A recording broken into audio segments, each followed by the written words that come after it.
Smart Bourse vous est présenté par Tikeo Capital.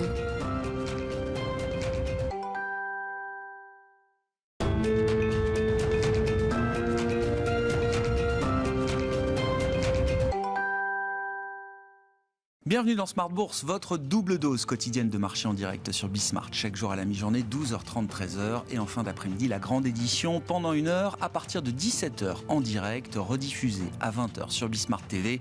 Émission que vous retrouvez chaque jour en replay sur bismart.fr et en podcast sur l'ensemble de vos plateformes. Au sommaire de cette édition ce soir, des marchés qui tentent de retrouver un équilibre précaire après les mouvements violents des dernières séances, des mouvements à la hausse, il faut le rappeler, sur le début de la semaine, avec notamment cette séance de mardi qui a vu un rebond s'amplifier jusqu'à 4% sur la journée de mardi pour le CAC 40 et les autres indices européens. Le CAC qui est revenu ainsi au contact des 6000 points. Et puis depuis, le mouvement connaît un coup d'arrêt avec une baisse encore à l'arrivée ce soir pour les indices en Europe et un CAC 40 qui retombe autour de 5950 points avant la clôture définitive dans quelques minutes maintenant. On reviendra évidemment sur cet équilibre précaire avec cette nouvelle conversation qui a débuté dans les marchés depuis quelques jours. Est-ce que les risques de déstabilisation du système financier générés par le durcissement général des politiques monétaires, est-ce que ces risques-là vont faire reculer les banques centrales d'une certaine manière? C'est la question du moment. Quand on écoute les discours des banquiers centraux aux États-Unis ou en Europe,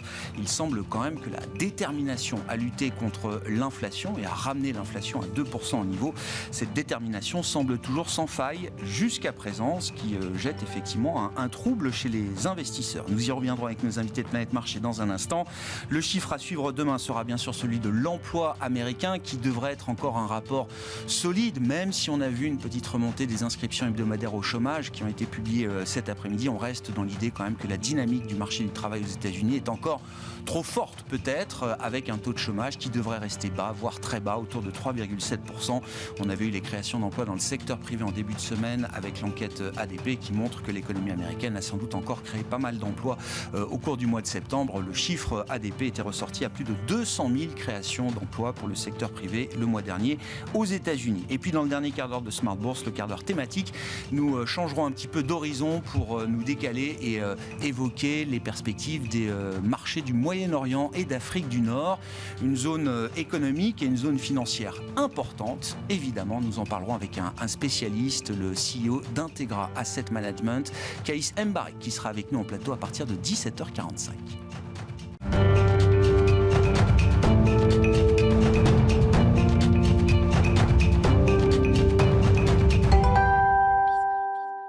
Les infos clés de marché en cette fin de séance en Europe, c'est avec vous, Alix Nguyen, après ces 3 séances, vendredi, lundi et mardi, qui ont ramené le CAC 40 à 6000 points.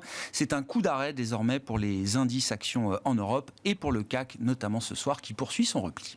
Oui, le sursaut du début de séance s'éloigne toujours plus. À Wall Street, le rebond ne parvient pas à prendre forme.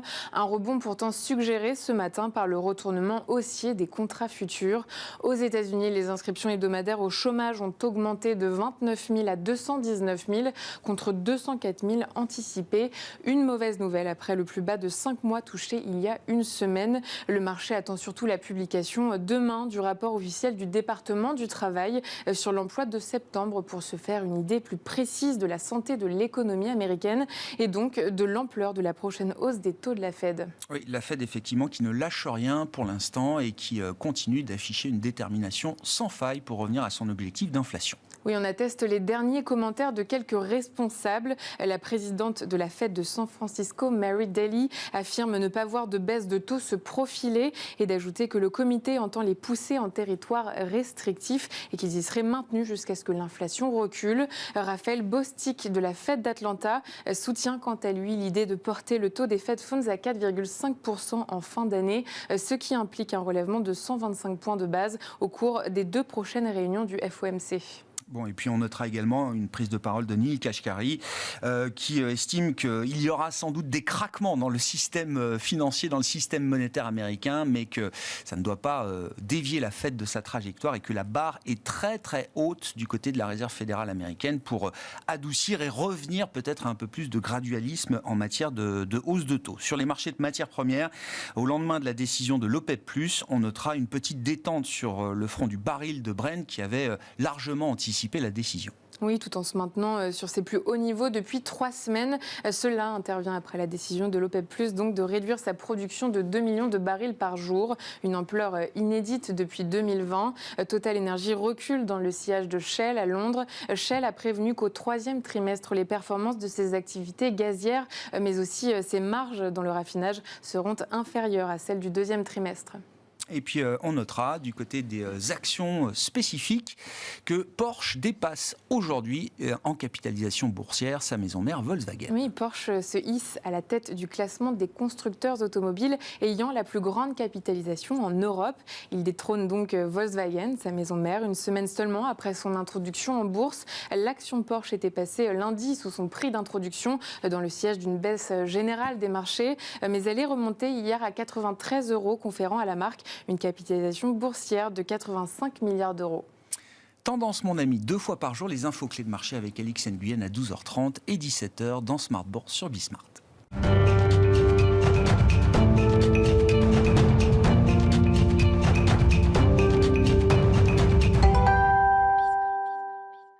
Trois invités avec nous chaque soir pour décrypter les mouvements de la planète marché. Alain Pitous est avec nous ce soir en plateau, Senior Advisor ESG. Bonsoir Alain. Bonsoir. Merci d'être là. Merci à Michel Saunier de nous accompagner également, directeur de la gestion de Tocqueville Finance. Bonsoir Michel. Bonsoir Grégoire. Ravi de vous retrouver, ravi d'accueillir Cyril Collet avec nous en plateau pour sa première dans l'émission. Bonsoir Cyril. Bonsoir. Ravi de vous retrouver ce soir. Vous êtes directeur de la gestion quantitative Action de CPR Asset Management. C'est votre première. Cyril, vous avez le droit à la parole pour entamer la discussion. Alors, avec l'idée de faire peut-être un état des lieux un peu du marché, après la séquence qu'on vient de vivre et cette nouvelle conversation qui débute, que je décrivais en introduction, l'idée que le durcissement monétaire général commence à générer des risques pour la stabilité financière. Certains d'entre eux se sont déjà matérialisés de manière spectaculaire. L'exemple britannique est encore dans toutes les têtes. Est-ce que cette situation peut infléchir ou modifier la fonction de réaction des grandes banques centrales? C'est le point d'interrogation des investisseurs aujourd'hui. Si on se met en perspective avec ce qui s'est passé dans les années 70, qui peut être le point de référence le plus simple, des taux qui montent jusqu'à 14-16%, si on regarde aujourd'hui le niveau d'endettement des États et des entreprises, je pense que ça ne va pas aller jusque-là. A priori, il va y avoir une limite avant. Maintenant, est-ce que la limite, elle est effectivement, comme vous l'avez dit dans le journal, à 4,25, à 4,50 ou à 6 ? C'est pas clair. Je pense quand même qu'une grande partie du chemin est fait, même si ça devrait continuer encore un peu. Il y a 2 échéances d'ici la fin de l'année, 75 et 50, 50 et 25, il y a plein de paris qui sont faits. Ça va continuer à monter, ça veut dire qu'en termes de valorisation pour l'ensemble des actifs, il y a encore un petit peu de, quelque part, mauvaise nouvelle à venir, ça c'est une évidence. Mais je pense quand même que la Fed, elle a quand même été très très forte dans le sens où elle a annoncé ce qu'elle allait faire, elle amène le marché exactement là où elle le voulait. Par rapport à des choses qui se sont passées dans le passé, ce n'est pas toujours aussi simple que ça. Je pense que là, ils ont été très clairvoyants et très forts. Est-ce qu'ils vont s'arrêter en route? Non. Est-ce qu'ils vont pousser le bouchon trop loin? Encore une fois, le niveau de taux final, objectivement, très difficile à définir. Mais ils vont continuer à monter au moins 2 fois les taux cette année, c'est sûr. Et donc, le vrai sujet pour eux, ça va être effectivement l'inflation comme d'habitude, mais... si je me tiens au journal, la recrudescence du risque de hausse du pétrole. Ouais. Donc ça, je pense que sur les derniers chiffres, encore une fois, tout est dans le sens de ce que voulait la Fed. La seule chose qui dénote, c'est ce risque pétrole qui redevient sur le devant de la scène, alors qu'il y a 15 jours, 3 semaines, on pensait que ça allait être plus simple et que finalement, passer l'effet de base, la contribution du pétrole à l'inflation, elle est passée quasiment neutre. Et donc la décision de l'OPEP+ hier n'est pas anodine dans l'histoire inflationniste. Moi, je trouve qu'elle n'est pas du tout anodine parce qu'elle change complètement. C'est une forme de paradoxe entre l'inflation venant d'énergie va baisser tranquillement au cours de l'année prochaine à peut-être pas. Or, comme c'était quand même le facteur le plus fort de l'inflation, c'est quand même ça change un petit peu la situation. Est-ce que le système financier peut tenir le temps que la Fed aboutisse à son objectif, en tout cas atteigne le taux d'arrivée de son cycle de resserrement? Parce que les choses vont très vite. Les 15 derniers jours ont été quand même assez spectaculaires en la matière, avec des risques normalement très faibles qui se matérialisent de manière spectaculaire pour les investisseurs. Et comment les banques centrales gèrent à la fois le cap de la politique monétaire et les tensions systémiques dans le système? Si le système financier, ce sont les marchés, je pense que les banques centrales s'en foutent un peu, on peut le dire ça. Aujourd'hui, elles vont regarder les marchés baisser tranquillement. C'est pas parce que ça craque que ça leur fait peur. J'ai pas l'impression. Ce qui s'est passé en Angleterre, c'est quand même un risque de banqueroute de gros fonds de pension. Donc ça, évidemment, ça arrête tout le monde. Et c'est en ça où je reviens sur le parallèle avec les années 70. On est dans une situation d'endettement qui n'a strictement rien à voir. Les ménages, les entreprises et surtout les États, parce que la Fed aussi perd de l'argent avec ses introductions, enfin ses achats, les hausses de taux. Donc aujourd'hui, elle a un bilan négatif sur le rôle de ses positions. Tout ça, c'est nouveau. Comment ils vont le gérer? Objectivement, ça va être, je pense, au cas par cas, mais en tout cas, ce qui est sûr, c'est qu'ils ne vont pas pouvoir aller beaucoup plus haut au niveau des taux, principalement à cause de cette situation-là, Donc des marchés financiers qui vont continuer de baisser, mais un environnement économique qui va les ramener à quelque chose de plus, je ne sais pas de plus raisonnable, parce que je pense que ce qu'ils font est raisonnable par rapport à la bataille contre l'inflation. Non, mais il faut le répéter si c'est le cas. Oui, je pense que le but est sain, on va dire, mais les moyens vont devoir être ajustés parce que ça commence à craquer tout doucement. Comment vous évaluez le stress général dans le marché aujourd'hui, Cyril? Alors, on a un indicateur de stress qui s'est réactivé début octobre, donc j'oserais dire qu'il est assez fort. Si on considère que le stress, c'est l'ensemble des personnes qui perdent en même temps sur le marché action et le marché obligataire, il est fort. Il est clairement fort, c'est ce qu'on regarde. On regarde via des moyennes mobiles, mais enfin, en deux mots, est-ce qu'il y a du stress sur les positions, par rapport à la position courante, par rapport aux positions qui ont été initiées sur un an glissant? Là, il y a du stress, effectivement. Donc, il y a beaucoup de pertes. C'est ce qui explique beaucoup de... On a vu le chiffre spectaculaire, c'est quoi? 36 trillions de dollars de valeur détruite sur l'obligataire. Vous n'avez pas vu ce chiffre? C'est ça, voilà. C'est ça, effectivement. Sur obligataire et actions au niveau mondial sur les 12 derniers mois. Mais là où on est toujours dans une situation un peu paradoxale, c'est qu'il y a beaucoup d'enquêtes qui sont faites aujourd'hui auprès des professionnels de la finance et tout ressort bear, à tendance très, très bear. Je pense que principalement aussi parce qu'on pose la question à des gérants diversifiés, donc des gens qui gèrent plusieurs classes d'actifs. Le problème du gérant diversifié en 2022, c'est qu'il perd dans son portefeuille actions, il perd dans son portefeuille taux, il perd dans son portefeuille crédit. Dans d'autres crises, quand il commençait à perdre sur le crédit, il vendait des actions. Alors, c'est pas forcément bien parce que moi je suis gérant action, mais bref, en tout cas, si on résume facilement 2008-2009, ça a commencé comme ça. Le stress sous le crédit qui fait vendre les actions et qui enchaîne la crise. Là, il perd partout. Donc aujourd'hui, le risque qu'il a, c'est d'acheter une obligation et de voir les taux continuer à monter. Donc il va continuer à perdre de l'argent. D'acheter du crédit, mais on est en train de se dire que les conditions de financement se restreignent, ça va être compliqué pour les entreprises. Donc les spreads vont s'écarter, donc il va perdre de l'argent quand il n'aura pas perdu sur les taux. Et de mettre un peu d'argent sur les marchés actions avec, comme on l'a dit, des taux qui vont continuer à monter et une valorisation qui peut se fragiliser. Si on regarde les PER, à votre avis, c'est une question, les PER de l'Europe en 74. Ah, en 74, je sais pas. Le PER du marché européen en 74. 8. Ouais, 12. 5,8. Ouais. J'avais presque raison. Ouais. Oh. Et le PER des US, le cours sur dernier bénéfice, 8. Donc, c'est en ça où je pense que les situations sont proches, mais absolument pas semblables par rapport au niveau des angles.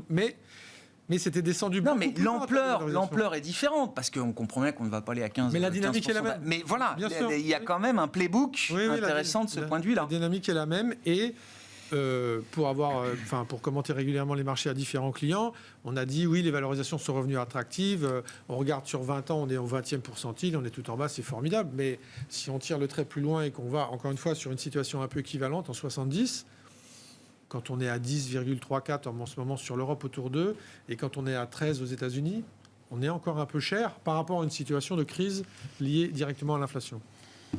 Alain, vos commentaires, avec l'idée, encore une fois, prise de parole de la DG du FMI qui va réviser à la baisse ses perspectives évidemment la semaine prochaine, mais le mot d'ordre, c'est aux États, arrêtez d'accélérer sur la politique budgétaire. Plus vous le faites, plus ça complique la tâche des banques centrales et plus ça va les obliger d'ailleurs à monter fortement les taux pour compenser ou contrebalancer le budgétaire que vous mettez pour soutenir la consommation. Et aux banques centrales, c'est ne craquez pas. Ne vous laissez pas dévier de votre objectif. Il est trop important de tenir cet objectif d'inflation pour des questions de crédibilité et pour des questions aussi de soutenabilité de la croissance demain? Oui, alors bon, il y a plein de questions en même temps. Si on regarde un petit peu de recul, ils ont attendu pour agir, les banques centrales. Les banques centrales ont attendu pour agir par rapport à l'inflation parce qu'elles n'avaient pas de doute sur le fait qu'elles étaient capables de casser l'inflation. Ouais. C'est-à-dire que c'est un truc, c'est ancré dans les esprits des banques centrales depuis longtemps. C'est autant la déflation nous pose problème, autant l'inflation on sait faire. Ce qu'il y a, c'est qu'en retardant, ils ont aussi amplifié les problèmes et envoyé plein de messages qui étaient assez mauvais pour les investisseurs. Ils seront toujours là. Et d'ailleurs, on l'entend partout. On en plaisantait hors antenne tout à l'heure, mais c'était un peu... Même encore. On risque rien, parce qu'à un moment donné, les banques centrales vont revenir. D'ailleurs, regardez ce qui s'est passé dans toutes les banques centrales récemment. Elles ont fini par agir. Donc ça c'est pas très bon, ce phénomène-là. Après, je dirais que effectivement, ils vont continuer à resserrer jusqu'à ce que il se passe quelque chose et il va finir par se passer quelque chose parce que on l'évoquait rapidement et je trouve que c'est quelque chose qui est passé assez inaperçu, ce qui s'est passé en Angleterre sur les fonds de pension. On touche, et c'est ça aussi, on en plaisante régulièrement sur nos tweets du soir vers 22h30, que vous tweetez le soir. On envoie des petits messages sur qu'est-ce qui peut se passer. Alors on se dit, il va y avoir à un moment donné un drame financier, une banque qui va nous annoncer qu'elle a paumé 5 milliards, 2 milliards sur je sais pas quoi. Bon, pour le moment, ça a l'air de tenir. Bon, il y avait Crédit Suisse le week-end dernier, qui ont posé des questions. Enfin, eux, ça fait un moment que ça dure. Et puis, le problème, c'est quand il y a un élément systémique comme ça qui arrive. Et effectivement, ce qui s'est passé sur les fonds de pension anglais, alors on a mis ça sur le vocable LDI en se disant, bon, comme ça, ils vont rien comprendre. Donc, il faut rappeler, c'est le modèle, le système d'investissement des fonds de pension britanniques. En fait, c'est pas ça le problème. Parce que LDI, c'est simplement, vous avez des actifs en face, vous avez des passifs et vous mettez des actifs en face de passifs attendus. Donc, par contre, le problème, c'est quand les taux sont très très très très bas et que vous avez des coûts de structure, vous avez du mal à imaginer que vous allez pouvoir servir le passif éternellement. Alors, qu'est-ce qu'ils ont fait, nos amis anglais, avec des contrôles à l'anglaise, c'est-à-dire on verra, tout le monde, c'est libéral, on s'arrange, on verra bien. À la fin, un peu d'ingénierie ne fait pas mal. C'est la communauté qui paye. Ouais. Et en réalité, ce qu'ils ont fait, c'est que ils ont juste vendu des puts en fait. C'est-à-dire que ils ont vendu des puts sur les marchés obligataires et avec ces puts, encaisser un peu de primes et améliorer la rentabilité de leurs actifs. Là, le problème, c'est, on le sait tous ici, c'est que quand les marchés commencent à baisser, vous vendez un petit peu pour vous couvrir. Puis quand les marchés baissent un peu plus, vous vendez un peu plus, et etc. etc. C'est ce qu'on appelle sur les options l'effet gamma, en fait, de couverture des market makers qui se couvrent en face de ce genre d'événements. Et en fait, là, c'est des fonds de pension qui sont transformés en market makers sur les marchés obligataires. Et le problème, c'est qu'à un moment donné, il y a des appels de marge qui arrivent, et quand les appels de marge arrivent, c'est avec du vrai argent, comme on dit, et vous devez vendre pour compenser ça. Et en fait, il n'y avait pas de contrôle par rapport à ça, et on se retrouve dans une situation où ce genre de choses peut arriver. Alors effectivement, la Banque centrale arrive avec les pimpons classiques, j'injecte de liquidité, je rachète des obliques pour couvrir le truc, et c'est ce qui s'est passé un peu ces derniers temps, c'est qu'on n'a pas changé le problème. C'est-à-dire qu'en fait, on reste sur une situation où les taux montent, le dollar monte, jusqu'à ce qu'il se passe quelque chose. Moi, je comprends que ces modèles, et c'est intéressant le cas des... Tout va bien. Gérer la remontée des taux, ça va si ça se fait dans le temps, si ça se fait de manière graduelle. Mais ça n'arrive jamais comme ça. Oui, mais là on a eu des mouvements de 100 points de base en 48 heures sur les taux britanniques, sur du 30 ans britannique. Normalement, c'est probabilité zéro, ça. On ne peut pas le mettre dans un modèle. C'est comme en 2008-2009, il y a des choses qui ne pouvaient pas arriver, qui sont arrivées. C'est-à-dire qu'en fait, on s'est retrouvé dans des queues de distribution de risques potentiels qui ne sont jamais arrivés. Et quand c'est comme ça, vous êtes obligé de vous couvrir pour compenser, pour éviter justement la faillite. Donc, ils ont vendu énormément en envoyant un message en disant on ne peut pas continuer comme ça très longtemps, donc la Banque centrale est intervenue. Donc ça montre bien les fragilités du système, les vulnérabilités qu'on peut avoir. Et en fait, moi je crois que plus que les taux d'intérêt, c'est pratiquement le bilan des banques centrales qui est le problème. En fait. C'est-à-dire que les taux ont commencé à monter, ça n'a pas eu tellement d'effet sur les marchés. Par contre, quand ils ont commencé à baisser leur bilan, et en particulier la Banque centrale américaine, là l'effet il est massif tout de suite parce qu'il y a moins d'argent dans le circuit. On voit il y a moins d'introduction, c'est plus difficile, il y a tout un tas de valorisations qui se sont effondrées parce que il n'y a plus d'argent en face de ça. Et la liquidité, elle vient bien de la Banque centrale. Donc, et ça, moi je trouve que c'est un peu le problème qui nous pend au nez dans les mois qui viennent. C'est-à-dire que c'est pas tellement un risque global, parce qu'on voit les Allemands, on est tous effrayés parce qu'ils annoncent allez, grosso modo 0,50 de récession l'année prochaine. On a l'impression que c'est un cataclysme. C'est embêtant, mais c'est pas non plus dramatique par rapport à des arrêts qu'on a pu connaître ces derniers temps ou dans des périodes de crise importantes. C'est pas 2008, quoi. Mais le problème, c'est ça, pour moi, le sujet, c'est ça, c'est les risques ponctuels. C'est-à-dire que c'est un coup, c'est le LDI, c'est les fonds de pension américains, un coup, ça va être l'immobilier bidule, un coup, ça va être les boîtes surendettées qui vont se retrouver exsangues et qui vont licencier. Oui, c'est ces points qui sont des queues de distribution. C'est probablement c'est 0,5% que ça arrive. Le problème, c'est que ça peut vraiment arriver. Bah oui. Et donc, tant que les banques centrales n'atteignent pas leur objectif ou ne change pas de cap, il va falloir vivre avec ce risque-là en permanence. C'est ça le problème. Et puis avec la volatilité, quand vous faites moins 3 plus 4 tous les jours, le raisonnement de base d'un gérant diversifié, c'est on limite les risques. On ne peut pas faire autrement. Et surtout, c'est une année où il y a plus de volatilité sur la partie obligataire que sur la partie action, ce qui est assez rare. Ouais.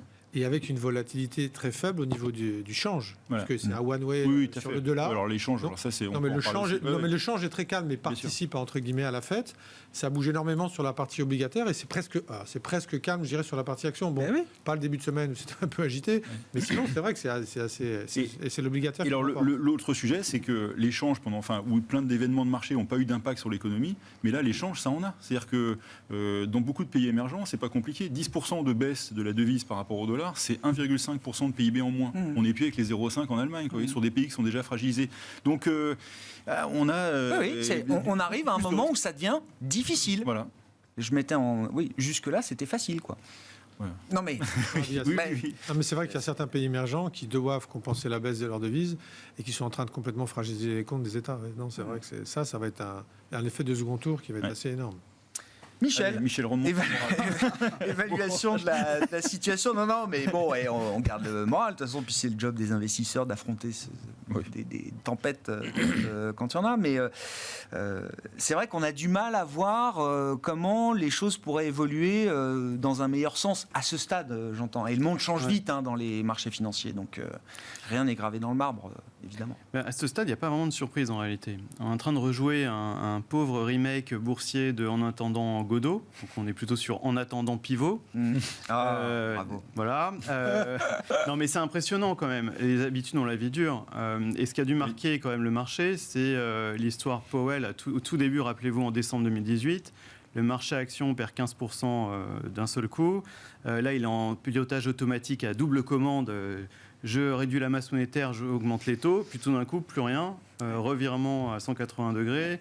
Et hop, c'est fini. On baisse les taux en 15 jours. Exactement. On refait du QE en 15 jours. À mon avis, et on voit que le marché, en fait, et c'est pas étonnant, depuis 15 ans, la Banque centrale, c'est quand même le gardien en dernier ressort, puisqu'il y a une démission des politiques, en tout cas au début, notamment en zone euro, après la grande crise financière, et c'est la BCE qui a dû faire le travail. Bon, c'est un peu moins le cas aujourd'hui. Heureusement, il y a une prise de conscience. Néanmoins, on voit bien qu'à la moindre petite étincelle, ça peut être l'Australie qui monte pas ses taux comme prévu, ça peut être l'indicateur de Jolt aux États-Unis incroyable, il y a moins d'offres de nouveaux emplois, sauf qu'on oublie de dire que le taux de démission reste sur des niveaux historiques, qu'il y a toujours 1,7 emplois disponibles pour un chômeur, ce qui est des niveaux historiquement élevés. Et bon, alors on a l'impression qu'en effet, le marché, en tout cas en particulier les actions, cherche à s'exciter au moindre chiffre qui va dans sa faveur. Il y a quand même un biais de confirmation très fort dans les marchés aujourd'hui. Ça a généré un rallye de 10% cet été, cette idée-là, ce biais-là. Et c'est vrai, quand on regarde, on en a parlé la dernière fois, la différence de comportement des marchés actions par rapport aux autres classes d'actifs, ça laisse un peu songeur et ça laisse interrogatif. Et je pense que ça ne peut s'expliquer que par des anticipations. Le pire est derrière nous, les banques centrales vont bien finir par intervenir ou on va toujours s'en sortir puisque les marchés n'ont jamais arrêté de monter depuis la grande crise financière. Mais c'est vrai que sur les changes, on voit aussi... alors, il y a beaucoup de références des années 70 qui remontent. Alors, c'est l'inflation qui fait ça, aussi aux années 80. Alors, il y a des gens qui parlent de l'accord Plaza sur les changes, parce qu'à l'époque, le dollar s'était apprécié encore plus qu'actuellement, puisque le fameux indice DXY, donc, qui rapporte la valeur du dollar face à un panier de devises mondial, à l'époque, était passé de 90 à 160. Aujourd'hui, on est passé de 90 à 110, ou 111. Et déjà, on commence à trembler. Alors c'est vrai que si on regarde l'euro, il a quand même perdu 45% depuis son plus haut face au dollar en 2008. Mais à tous ceux qui sont tentés par un nouvel accord Plaza, alors accord Plaza, c'est le G5, donc les grands pays de naguère, qui se mettent autour d'une table et qui disent on va intervenir sur le marché d'échange brutalement et comme ça on va faire baisser le dollar. Alors ça a super bien marché, puisqu'en 85, accord Plaza, 87, accord du Louvre, ça y est, on a fini, on plie les bagages, on n'a plus besoin d'intervenir, sauf que derrière, ça a tellement bien marché que ça a créé le crack d'octobre 87, où là, on a la double correction, obligataire et action en même temps. Et puis le deuxième effet qui se coule, c'est que ça a complètement mis à plat l'économie japonaise pour les 10-15 années qui suivent. Donc attention aussi à l'utilisation des bonnes vieilles recettes, qui ne sont pas forcément créatrices de richesse à moyen long terme. Ouais. Et puis, pourquoi tout marche comme prévu ? En fait, on s'aperçoit, et c'était la grande leçon de 2008, que souvent, le gros accident systémique, il vient d'un endroit qu'on n'a pas vu venir. Donc, les fameux LDI britanniques, je pense qu'il y a 2 semaines, personne ne savait ce que c'était. Hein. Oui, franchement. Souvent, on est tous spécialistes aujourd'hui. Et souvent, c'est des acronymes magnifiques. LDI, en 2008, c'était MBS. Hein. Et vous savez quoi ? Les MBS, moi, je mettrais bien une petite pièce dessus. LDI, c'est Liabilities Driven Investment. Alors, MBS, c'est les stratégies d'investissement guidées par les engagements. La duration des engagements. Et c'est comme l'assurance vie. Enfin, c'est comme si on disait l'assurance vie, il y a un problème. En fait, c'est dans l'assurance vie qu'il peut y avoir des problèmes, mais c'est pas l'assurance vie en elle-même. Vous voyez, c'est le problème d'alignement actif-passif toujours. Mais ce qui est intéressant, c'est que si on regarde ces bons vieux MBS qui nous avaient quand même mis la pagaille. Donc les mortgage-backed securities. Voilà, les mortgage-backed securities. Alors regarde, premier truc. Prêts hypothécaires. Alors les prêts hypothécaires aux États-Unis, le taux a quand même explosé. On est passé les 6%. Mais ça, c'est pas un problème. Les MBS, c'est juste des paniers. Donc on crée une obligation qui a pour sous-jacent un panier de prêts hypothécaires, donc d'emprunts immobiliers. Jusque-là, c'est super. Le seul problème, c'est qu'aujourd'hui, on a une volatilité des taux, comme vous le mentionniez, qui est très importante. Si on regarde un indice qui s'appelle le MOVE, je ne sais pas si oui, bien sûr. On voit que ça a quand même bien augmenté. Alors, ce que le VIX, c'est bien en mouvement. Le MOVE est pour l'obligataire. Voilà. Donc le MOVE, il est en mouvement. Là, ça bouge. Mais si on regarde les MBS, ce qui est assez perturbant, c'est le premier point, c'est que l'absence de liquidité du marché cette année. L'année dernière, il y avait 2 grands acteurs. Il y avait la Fed qui achetait à tour de bras. C'est terminé. Et il y avait les banques américaines. Sauf que les banques américaines ont quand même appris de 2008, donc elles n'en achètent plus. Donc on se retrouve avec une classe d'actifs qui est devenue plus ou moins illiquide. Et le deuxième effet aussi pervers des MBS, c'est que, qui revient à la convexité que tu mentionnais tout à l'heure, c'est qu'en fait, plus les taux montent, plus le taux de remboursement anticipé baisse. Normal, vous avez un taux favorable par rapport au taux de marché, vous ne remboursez pas. Et donc en fait, vous vous retrouvez collé avec un MBS qui a une duration qui explose, alors même que dans les temps favorables, la duration baisse et vous gérez plus votre risque de sensibilité. Et avec un risque de remboursement plus élevé. Et un risque de remboursement plus élevé. Donc c'est quelque chose qui est totalement vendeur, on va dire, de risque, et qui n'est plus du tout regardé aujourd'hui. Et je me dis, il y a quand même des probabilités là-dessus. Un autre aspect qui peut être aussi problématique... Sur les MBS, petit point de détail, parce qu'on faisait le point avec un stratégiste là-dessus. Dans la réduction passive du bilan de la Fed, donc il y a 95 milliards qui ne sont pas réinvestis chaque mois, il y a une partie normalement qui est dédiée au MBS, mais du fait qu'on n'a pas de maturité encore ou d'échéance sur ces produits-là, le poids des MBS dans le bilan de la Fed ne baisse pas pour l'instant. Oui, tout à fait. Voilà, cette poche-là, elle est quand même maintenue et préservée.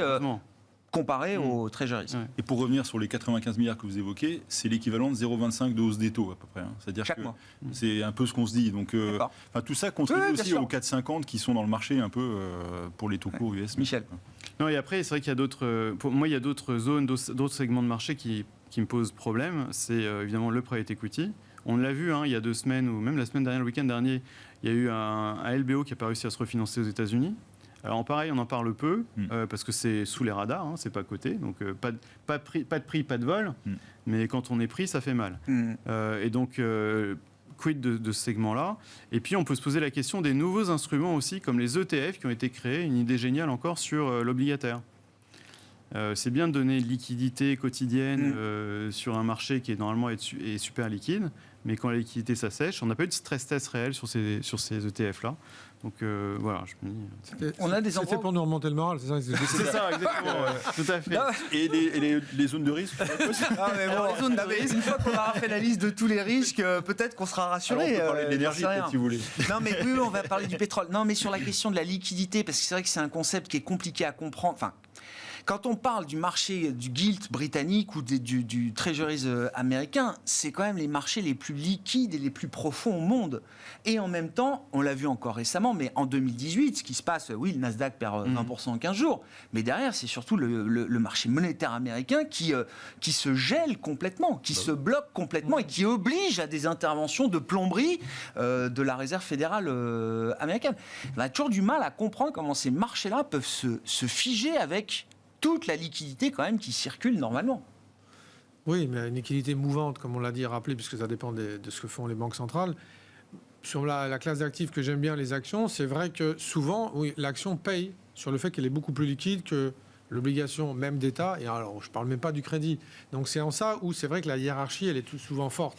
Et tout à l'heure, quand je parlais des gérants diversifiés qui ont des problèmes parfois de liquidité ou d'appréciation du risque, qui n'arrivent pas à vendre le portefeuille de crédit, ils vendent leurs actions. Donc, si on refait 2008. Donc oui, c'est vrai que la liquidité peut être un élément perturbant, puisqu'on sort un peu d'une période totalement atypique où les banques centrales s'occupaient de tout et personne avait de stress par rapport à... Ce qui fait qu'on avait une prime pour des actifs illiquides. C'est-à-dire que le private equity tradait à des niveaux de multiples beaucoup plus importants que ce qu'on trouvait sur le marché liquide. Les conditions de financement étaient beaucoup plus basses et il y avait beaucoup plus de possibilités de le faire. Donc oui. Mais c'est surtout la recherche du dernier pourcentage de rendement quand on a des taux négatifs partout. Encore une fois, on est passé de Tina à Tara à Patty. Hein. Alors attends, Tara, c'est there is a reasonable alternative. Voilà. Et là, on est passé à Patty maintenant. Alors Patty, j'ai pas... Pay attention to the yield. To the yield. Mais non, mais en fait, pour revenir aux banques centrales, paradoxalement, les banques centrales n'ont pas intérêt, surtout aux États-Unis, à ce qu'il y ait un rebond fort des marchés actions et obligataires. Ah bah non. Quand il y a eu un rebond cet été, on a eu Jackson Hole et 8 minutes de discours pour nous dire faut arrêter. Ouais. Parce que ça remet une pièce dans la machine. Ouais, mais je pense qu'effectivement, c'est en ça où le pilotage final encore une fois, du niveau des taux sera très très psychologique par rapport à cet aspect-là. Je peux quand même. Bien sûr, Cyril. Oui. Vous ne tirez pas sur mon. Oui, on va parler des bonnes nouvelles de la transition énergétique dans un instant avec Alain. Ok, avec plaisir. Magnifique. Non, mais il y a un truc que je trouve être une bonne nouvelle et en même temps je vais le dénoncer parce que ça m'amuse. Vous avez, comme moi, lu le warning de FedEx. Oui. Il y a un mois, un peu plus, disant oui, alors bon. C'est des gens qui voulaient monter qui voulaient faire payer plus cher leurs prestations en début d'année. Ils ont des problèmes d'approvisionnement, ainsi de suite, comme tout le monde. Bref, la vie est difficile. Donc, il y a un mois, ils font un warning en disant ça ne va pas le faire 2022. Donc, le prix s'ajuste de façon assez conséquente. Il y a 15 jours, ils confirment le warning en disant bon, on a bien checké une deuxième fois les comptes. A priori, on va vraiment publier comme on vous a dit. Et la situation, elle est vraiment difficile. Hier, FedEx a annoncé 1,5 milliard de rachat d'actions. Sérieux ? Programme à venir. Oui. Donc, moi, je trouve qu'à la fois, on peut en parler pendant des heures. Non, mais si, c'est le sujet. Les boîtes sont très cash riches. Complètement. Mais surtout, je trouve que si je suis monsieur FedEx, alors on peut se poser la question de est-ce que j'ai le droit d'annoncer que le monde va mourir et puis parce c'est quand même ce qu'ils ont dit, ralentissement mondial, ça allait être vraiment très très compliqué pour nous, pour justifier leur warning. Et un mois plus tard, racheter pour 1,5 milliard de mes actions. Je pense que si je rachète aujourd'hui 1,5 milliard d'actions FedEx et que je suis monsieur FedEx, globalement, je pense que ça ne va pas aller si mal.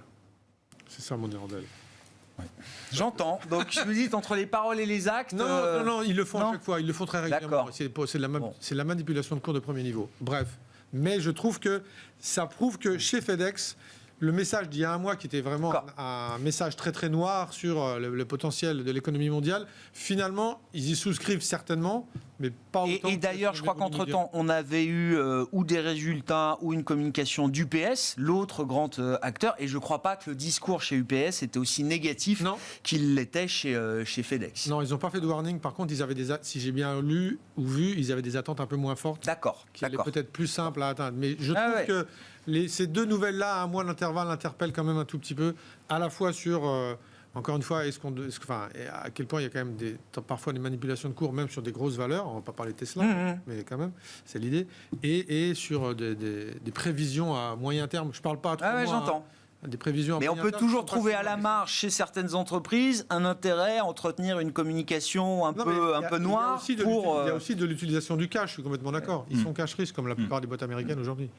Juste pour... il y a un truc sur la liquidité, on a évoqué la liquidité. En fait, ce qui change par rapport au marché d'il y a 10 ans ou même 5 ans, c'est l'utilisation des devises. C'est-à-dire que fut un temps, quand on avait un stress sur le Brésil, on vendait des actions et des obligations brésiliennes et puis advienne que pourra. Là, je pense que maintenant, comme en plus on se dit que c'est une situation qui malgré tout est temporaire, enfin, on l'espère tous et on l'anticipe comme ça, c'est-à-dire que quand les taux seront à 4,5, ça baissera pas forcément tout de suite, mais ça arrêtera de monter. Donc il sera temps de trouver un nouvel équilibre. Oui, de faire d'autres arbitrages avec l'économie telle qu'elle sera. Et en attendant, pour justement pallier à ce problème de liquidité, on joue avec les devises. Enfin, on joue, façon de parler, c'est on court avec les devises pour pouvoir faire des mouvements. Parce que la liquidité est là quand même sur les devises. C'est-à-dire que c'est le dernier endroit où vous pouvez faire quelque chose. Parce qu'il n'y a pas ce problème de mise à disposition réelle du papier. Quoi. Donc je pense que c'est un peu la petite différence par rapport à avant qui permet de lisser ce problème de stress de liquidité qui quand même aussi, ponctuellement, plein de marchés peuvent se fermer. Vous avez cité le Brésil, le réal brésilien, qui est la seule grande devise émergent et développé qui est en hausse face au dollar cette année. Oui, ils avaient fait des mouvements sur les taux avant. Ils ont commencé il y a 18 mois. Oui, c'est bien géré, le Brésil. C'est un bel exemple. Je pense que la Banque centrale brésilienne a énormément gagné en crédibilité par rapport à il y a 10 ans, quand ils étaient en tête des Fragile Five. Bien sûr, bien sûr. Non, mais c'était une boutade. Oui, le pétrole aide. Ils avaient. Mais c'est vrai. Bah oui, c'est plus les Fragile Five, c'est plus le.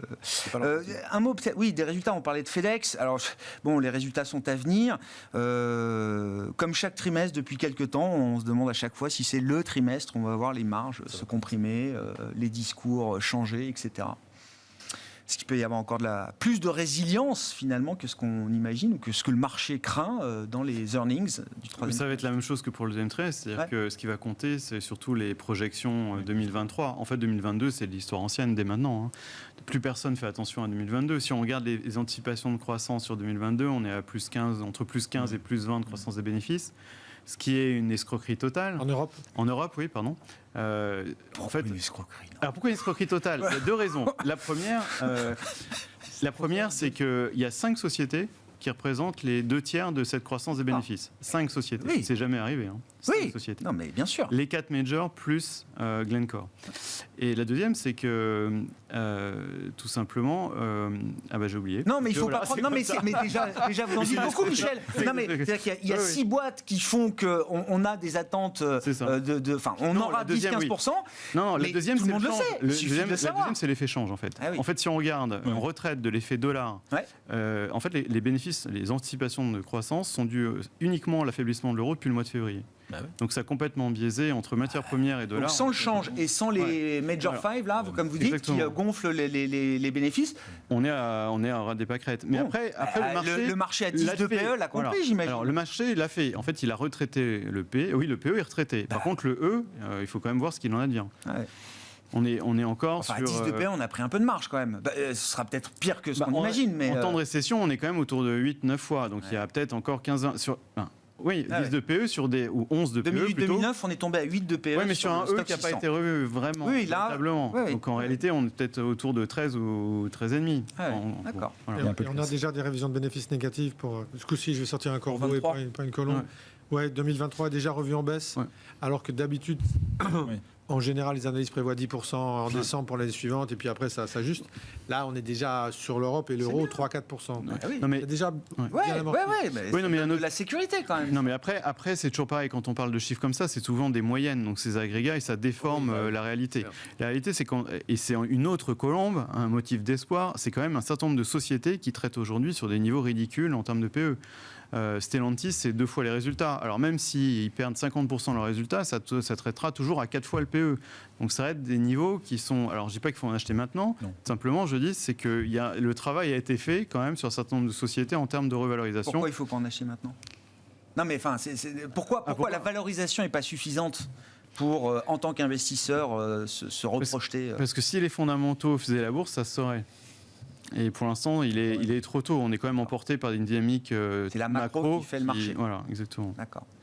Alain, donc l'OPEP+, coupe de 2 millions de barils. Non, mais si je comprends la stratégie de l'OPEP+, quelles qu'en soient les raisons politiques, géopolitiques, on peut en discuter des heures, mais l'idée, c'est quand même de maintenir un niveau élevé du prix du pétrole. C'est tout bon pour la transition. Oui. Alors, moi, sur la transition, je pense qu'on est en train de changer aussi de mode de fonctionnement et même de réflexion. C'est-à-dire que pendant très longtemps, on pensait que les prix suffisaient à remettre une réalité et compenser les problèmes d'approvisionnement. En fait, on n'est plus du tout dans cette logique-là. Ça a explosé depuis quelques mois. En fait, et d'ailleurs, ce que fait l'OPEP+, qui est complètement politique, c'est un événement politique qui n'est pas d'ailleurs très rassurant pour les Américains, qui ont réagi de manière très véhémente quand même. Ils ont été quand même assez vocaux sur le sujet. En rappelant vous faites le jeu de Poutine. Ouais, c'est ça, en rappelant qu'ils livraient des armes à l'Arabie Saoudite, qui les aident à rester au pouvoir, etc. Enfin, non, mais c'est violent quand même. Donc on voit bien que c'est de la politique. Et nous, petits Européens là-dedans, on est en train aussi de changer d'approche. C'est-à-dire qu'on était un peu naïfs sur ces trucs-là en se disant, de toute façon, on achète de l'énergie pas chère à droite à gauche et puis ça nous permet de vendre en Chine. C'est typiquement le raisonnement des Allemands. Donc ça, c'est en train d'exploser. En fait, le prix n'est plus suffisant. Donc ça devient des éléments stratégiques fondamentaux. Donc ils vont être repris en main par les États, d'une manière ou d'une autre, administré par les États, parce qu'on va arriver dans des contingentements. Il y a ce bruit-là en zone euro, parce que quand on fait les calculs de l'énergie dont on a besoin cet hiver, malgré les réductions que tout le monde met en œuvre en ce moment, il manque 15% qu'on ne sait pas trop où trouver. Même à 19 degrés dans les collectifs. Mais même avec tout le monde avec des pulls et tout. Non, mais c'est pas le sujet. Enfin, on plaisante. Si. Oui, non, mais c'est le chauffage. Le chauffage individuel et collectif des ménages, c'est quand même une énorme partie du sujet. Alain. L'industrie est un peu plus importante, quoi. Enfin, mais l'industrie, les entreprises, elles sont déjà engagées dans des plans d'efficacité énergétique. Elles ont besoin. Elles ont besoin. Oui, je suis d'accord. Et donc, il va y avoir des contingentements avec un hiver moyen. C'est-à-dire que les hirondelles, enfin les trucs volants d'escadrille, là, je ne sais plus comment on disait, là, il est quand même aussi possible qu'on ait un hiver rigoureux. Et c'est pas 15% qui vont nous manquer. Donc on va avoir des contingentements, donc prise en main de l'État. Et moi je vois, donc on a commencé l'Allemagne Uniper, la France EDF, on est parti pour des nationalisations de l'énergie. Parce que c'était l'actualité du jour. Chaque État décline le plan européen de sobriété à son niveau. Donc l'État français l'a fait ces dernières heures. Mais c'est ça. Oui, voilà, j'allais dire, c'est que le début. C'est un apprentissage en douceur. On vous met la musique dans les oreilles, et puis on vous dit à un moment donné, bon, écoutez, on arrête. Alors les super profits, on va pas les taxer, on va plutôt taxer le capital. Oui. On va prendre le capital parce que vous n'arrivez pas à gérer, à répartir les choses. C'est-à-dire qu'à un moment donné, il faut bien que les gens se nourrissent, se transportent, se chauffent, quoi. Donc ça, c'est un énorme changement. Et c'est bon pour la transition à terme ? Oui, la transition, elle va être administrée, c'est évident. Donc, c'est évident, ça paraît de plus en plus qu'on fasse la transition pour des questions de souveraineté, finalement, est-ce que c'est pas le meilleur levier, le meilleur ça incentive ? accélérera les choses, peut-être. Oui, tout à fait. Oui, c'est probablement plutôt positif. Parce qu'on n'y est pas arrivé aujourd'hui. Enfin, on peut me dire, c'est bien laisser le système, le marché faire. Non, on n'y est pas arrivé parce que le marché, qu'est-ce qu'il fait ? C'est la tribune de Veolia il y a pas longtemps qui disait, de toute façon, ça coûte moins cher de faire sale. Ça coûte moins cher de prendre n'importe quelle énergie, ça coûte moins cher de prendre des matières premières. Parce qu'on n'a pas voulu mettre un vrai prix libre du carbone dans le marché. Que pour l'instant, personne. C'est même pas ça. C'est que simplement ça coûte moins cher de faire ça. C'est donc il va falloir faire autre chose puisque le prix n'a pas servi à ça, quoi. Voilà. Michel ? En fait, ce que ça concrétise, c'est le retour du politique au premier plan. Politique qui avait laissé graduellement, lentement mais sûrement, le financier et l'économique dominer totalement la vie de tous les jours. Et là, on voit que si on regarde le triptyque capital, travail, ressources, sur les trois, on est quand même sur un changement, avec en arrière-plan la mondialisation, en fait. Le capital, on en parle depuis tout à l'heure, devient de plus en plus cher et de moins en moins accessible. Ça peut durer. Le travail, on a vécu quand même 40 ans sur le fantasme réalisé d'une mondialisation de la main-d'œuvre, avec l'atelier asiatique qui a fourni à bas coût toutes les industries du monde. Et là, non seulement la population active mondiale diminue en nombre, mais en plus, heureusement, il y a une hausse du pouvoir d'achat et du salaire. En Chine, typiquement, le salaire est multiplié par 10 en 20 ans. Et troisièmement, les ressources qui ont été considérées très longtemps comme illimitées. Et on s'aperçoit qu'aujourd'hui, ça devient un point de concurrence mondiale qui arriverait à sécuriser le plus vite possible des ressources pour accéder à sa transition énergétique. Donc tout ça, c'est une nouvelle donne à laquelle on n'était pas du tout préparé, d'autant plus que cette transition énergétique qui devait se faire gentiment sur 15 ans, elle nous saute à la figure avec le conflit ukrainien. Ouais. Et ça demande une planification, comme tu le dis, et ça demande de la politique, en fait. Ouais, et puis il y a aussi un autre truc, c'est que est-ce qu'on peut raisonner toujours avec les mêmes PE globaux qu'on raisonnait avant? Parce que les marges ne seront pas les mêmes.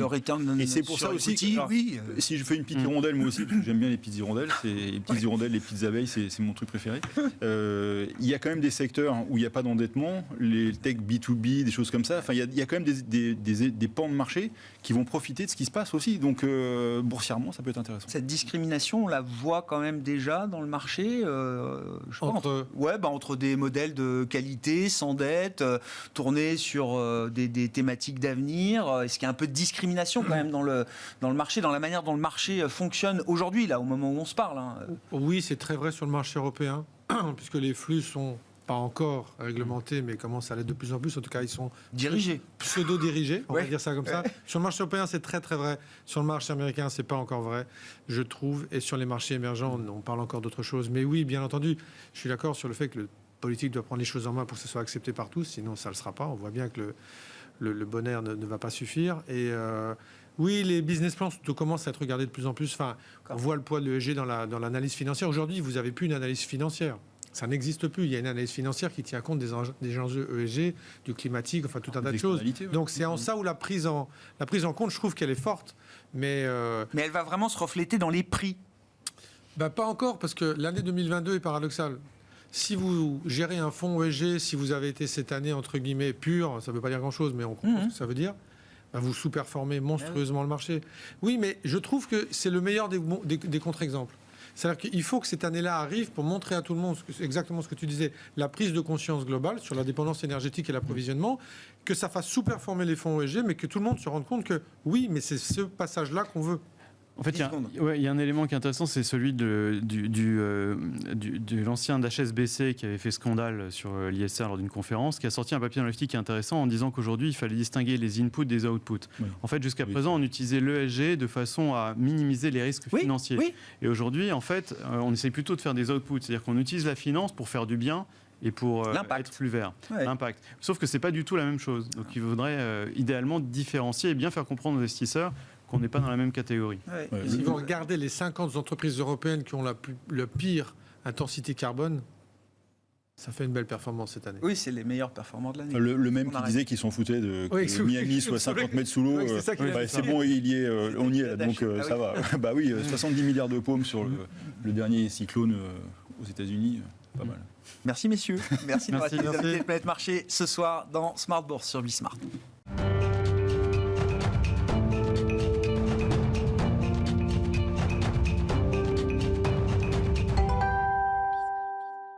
Le dernier quart d'heure de Smart Bourse chaque soir, c'est le quart d'heure thématique. Le thème ce soir, c'est celui qui va nous permettre de changer un peu d'horizon, de sortir de nos marchés européens, américains, voire des grands marchés émergents dont on a l'habitude de parler, la Chine, le Brésil, l'Inde, pour se focaliser sur une zone dont on parle beaucoup moins, y compris dans cette émission, la zone du Moyen-Orient et de l'Afrique du Nord. Et c'est Kaïs Mbarek qui est avec nous en plateau pour en parler.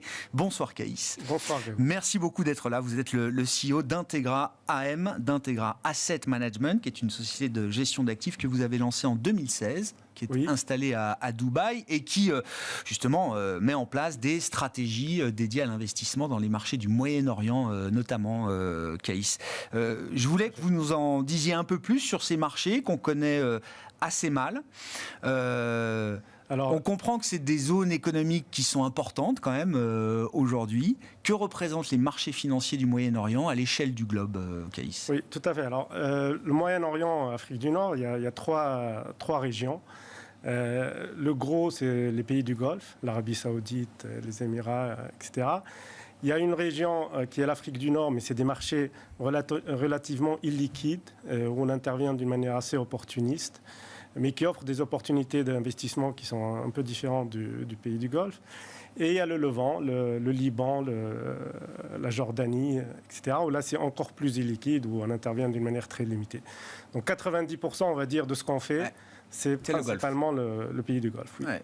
Qu'est-ce que représentent ces marchés? Et si on prend effectivement le poids des pays du Golfe dans cette zone, que représentent ces marchés à l'échelle du globe? Et est-ce que ces marchés-là reflète le poids économique de cette région? Alors justement, le poids économique est déjà assez considérable. Si c'était un pays, la région Moyen-Orient, Afrique du Nord aurait un PIB de plus de 2,5 trillions de dollars. Et c'est un marché de 400 millions d'habitants. Donc clairement, ça serait facilement dans le top 10 des marchés. Des premières économies mondiales. Et en termes boursiers, on parle quand même de capitalisation boursière de 4 trillions de dollars.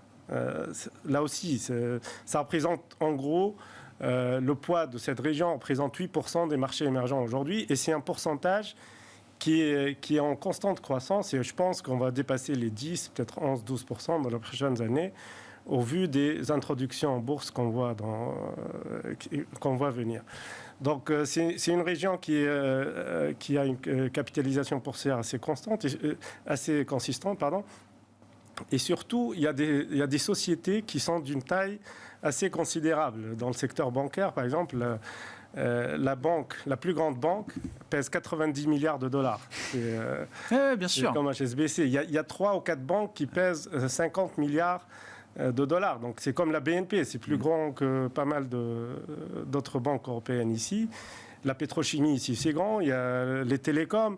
L'opérateur émiratique détient 10% de Vodafone. Donc c'est une région vraiment d'une taille assez consistante et qui n'est pas, à mon avis, en adéquation avec le poids économique. Mais d'ailleurs, c'est pour ça que vous avez lancé cette société de gestion en 2016, Kaïs, oui, avec l'idée que ces marchés-là vont attirer de plus en plus d'investisseurs globaux. C'est des marchés qui sont encore très drivés par des investisseurs locaux, on peut le dire, Kaïs. Votre pari, c'est qu'il y a des transformations en marche, il y a des réformes en route, dont l'objectif est justement d'amener plus d'investisseurs internationaux et globaux sur ces marchés. Oui, tout à fait. Alors, en 2017, on a lancé cette société parce qu'on a vu un point d'inflexion qui se profilait. Et ce point d'inflexion, c'était l'entrée de l'Arabie Saoudite dans les indices MSCI. C'est arrivé en 2019 et on avait anticipé justement qu'il y ait beaucoup plus d'investisseurs qui s'intéresseraient à cette région. C'est une région qui a longtemps été fermée aux investisseurs étrangers. L'entrée de ces investisseurs-là date de peut-être il y a 4-5 ans avec l'entrée de l'Arabie Saoudite. Et donc, ça reste une région qui est inefficiente. Donc, c'est pour ça qu'on a lancé cette société, pour justement tirer profit de ces inefficiences. Quels sont les atouts qu'on peut mettre en avant qui peuvent permettre à des investisseurs globaux, internationaux, peut-être d'aller au-delà de leur réticence? Parce que c'est pas le sujet de la discussion, mais on peut comprendre quand on est attentif à des standards de reporting, des questions de gouvernance, qu'on veut quand même être aussi liquide sur ces investissements. Qu'est-ce qui permet justement d'aller un peu au-delà du regard que certains portent peut-être, ou de la manière dont on regarde encore cette zone, qui est peut-être pas d'ailleurs très up-to-date, qui est peut-être pas très contemporaine d'un certain point de vue. Mais quels sont les atouts là que vous faites valoir quand vous rencontrez des investisseurs internationaux sur ces marchés? La région, donc, moi je pense qu'il y a 3 axes majeurs en fait quand on veut investir dans cette région. Il y a le côté macro. Donc en ce moment, c'est un peu la cerise sur le gâteau avec le prix du pétrole au-dessus de $80. Mais il y a aussi les thématiques qu'on retrouve dans les marchés émergents de démographie, de gain de productivité, etc. Il y a le deuxième axe qui sont les transformations structurelles que les gouvernements sont en train de mettre en place. Il y a une prise de conscience, ils sont en train de préparer l'après-pétrole. Donc il y a des programmes colossaux, des investissements colossaux pour justement transformer leur économie et diversifier leur économie. Donc ça, c'est la deuxième thématique, à mon avis, que les investisseurs peuvent jouer. Et il y a le troisième axe, qui est à mon avis aussi important que les deux autres, c'est ce que je disais tout à l'heure, c'est l'inefficience de ces marchés-là. C'est vraiment des marchés qui combinent à la fois une taille critique des liquidités, mais en même temps une inefficience qu'on ne trouve pas dans des marchés aussi liquides. Et je pense que cet axe-là est aussi important que les deux autres. Pour des investisseurs fondamentaux, face à une gestion passive, benchmarkée, qui écrase tout sur son passage, vous dites, là, il y a un vrai univers d'investissement pour des analystes fondamentaux et des investisseurs fondamentaux. Clairement. Là, si on regarde, par exemple, sur les 10 dernières années, la région a quand même délivré des rendements qui sont très honorables par rapport au reste du monde. Il n'y a que, je pense, que le S&P qui bat cette région-là sur 10 ans. Ah oui. Oui, mais on est dans le high single digit. Oui, je comprends. Proche de 10% de performance. Exactement. D'accord. Mais je pense, avec une approche active, on peut aller chercher les deux chiffres et voilà, de là, probablement. Je reviens à l'après-pétrole, parce que c'est quand même la question clé. Oui. Alors, certains y vont pour le pétrole, d'autant que le marché russe est fermé désormais aux investisseurs internationaux, et que c'était le pur play du pétrole pour des investisseurs globaux. Donc, certains se sont reportés, j'ai compris d'ailleurs, sur ces marchés du Golfe et sur l'Arabie Saoudite. Au-delà du pétrole, c'est quoi les grands axes stratégiques de développement pour ces pays, qui sont aussi des routes pour les investisseurs? De quoi on parle concrètement? Alors, il y a beaucoup d'investissements qui se font dans des secteurs comme l'hospitalité, le tourisme, l'éducation, la santé, l'innovation, la digitalisation de l'économie. Donc, les gouvernements sont en train d'investir massivement là-dedans et sont en train d'utiliser les surplus générés par le pétrole pour justement amener leur économie vers des secteurs à plus forte valeur ajoutée. Donc, il y a des thématiques de marché, il y a des sociétés qui sont exposées à ça. Le secteur financier est probablement le plus facile pour jouer ce genre de thématique, parce que il est exposé à tous ces programmes de financement, d'investissement, pardon. Et donc, il y a des thématiques comme ça, au-delà du pétrole. Et je pense que c'est là où les investisseurs ont mal compris cette région. Ça veut dire qu'on l'identifie beaucoup au pétrole. Ouais, bien sûr. Mais en fait, il y a beaucoup plus que ça. Il y a des thématiques qui sont propres à cette région-là. Il y a l'inefficience du marché, mais il y a plein d'autres choses qu'on peut trouver au-delà du pétrole dans cette région. Et il y a un dynamisme, vous le disiez, sur le marché primaire. Il y a beaucoup d'introductions en bourse. Il y a un écosystème entrepreneurial qui se développe. On trouve, alors je reviens sur mon idée de gouvernance, mais des standards ou des standards d'entreprise corporate qui sont acceptables pour des investisseurs globaux, internationaux, qui veulent quand même maintenir un niveau de standard important. Ça fait partie de cette volonté quand les gouvernements de justement rendre leur marché plus dynamique. Et l'introduction, l'accès de l'Arabie Saoudite dans le marché MSCI, ça passe par ce genre d'upgrade, entre guillemets, de la gouvernance. Mais ce qu'on trouve là-bas en termes de gouvernance, il est plus qu'acceptable. J'ai travaillé avant en Europe. Bien sûr. En tout cas, chez les large caps, on trouve des standards internationaux en termes de gouvernance, en termes de disclosure. Et donc, c'est une région très investissable.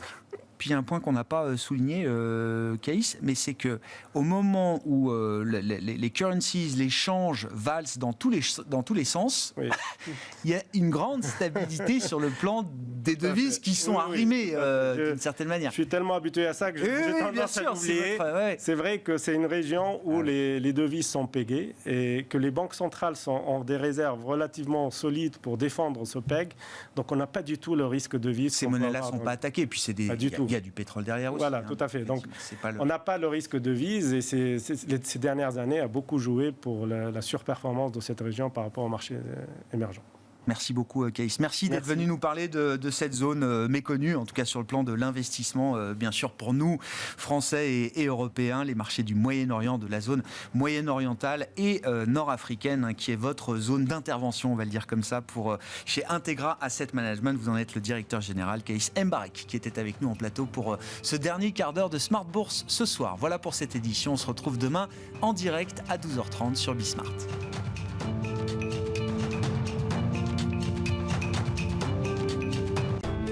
Smart Bourse vous a été présenté par Tikeo Capital.